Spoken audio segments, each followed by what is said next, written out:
It is 12:53 and you are listening to James O'Brien on LBC, where we have just heard the new Prime Minister, Sir Keir Starmer, addressing the nation from the steps of number 10 Downing Street. And your response, I think, or your responses plural, speak volumes. Mark writes, in Bexley, I just welled up and I hardly ever show emotion, James. I think it's just sunk in. The Tories are out and hope can finally be restored. Anthony's in St Austell. He says, I've just listened to the Prime Minister's speech at work up a ladder, James, and I'm really choked up. Well done, everyone. And Kevin in Stirling, I don't know why, James, but I feel a bit teary. He's a proper human. That speech was pitch perfect.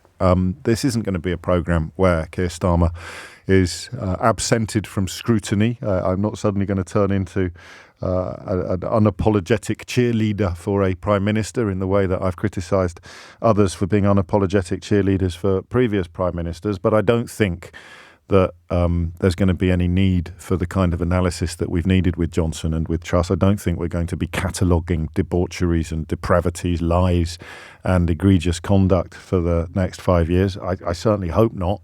It's good for business when you've got moral bankrupts in Downing Street. It's not good for your soul and it's not good for your country. But the reason why that speech was pitch perfect is because of who he was speaking about, not because of who he was speaking to. And he was speaking about people, not in a sense of them being casualties in need of help, which is something that the Labour Party sometimes falls victim to, portraying its sort of core target as people who are vulnerable and need help, although he correctly and rightly identified the need for service in that area. But he's talking about opportunity and aspiration. And that phrase, I think, will come to be the defining phrase of his speech and hopefully his premiership. The phrase I haven't heard before, the infrastructure of opportunity.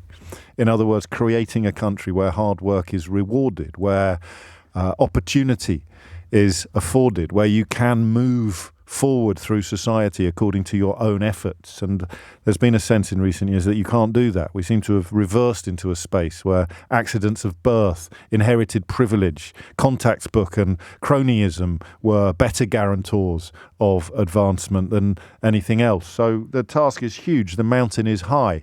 The job before him is immense. But he got the first step perfectly right. Not because of who he was talking to, but because of who he was talking about. And I am far from alone in this analysis. Mary's in Lytham St Anne's. She writes, he made me cry, James. I believe it's real now. The tension is starting to dissolve. I've really enjoyed your company this morning. Well, I've really enjoyed yours, Mary. What a lovely thing to say. He's a grown-up, writes Emma. No cliches or sound bites, but real attempts at relating to people at last. He's watched up close as many of his predecessors have done a walk of shame, writes Alan. Hopefully he's learned from that and his premiership will actually mean something. And Natalie, I think, with perhaps my favourite comment, and she writes that the Ming vase is intact. You're not wrong, Natalie. The Ming vase, which he has carried over the polished dance floor or the ice rink or whatever metaphor you prefer, the Ming vase is now on the mantelpiece in Downing Street, and that has been an extraordinary exercise to watch, achieved in large part by what we identified earlier this week as the extraordinary success in disarming or defusing the weapons that the right, particularly the media, but also, of course, the Conservative Party, would ordinarily have been bombarding any Labour leader with. They were left by the beginning of this week with nothing except pathetic questions about toilets and nonsense about Friday night dinners in the family home. And the family home now is number 10 Downing Street.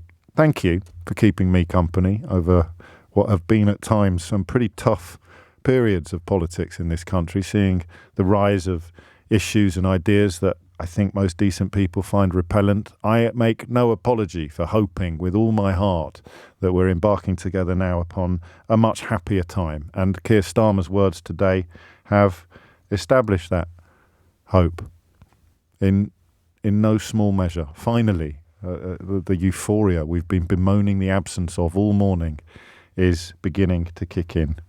In conclusion, the vase has landed.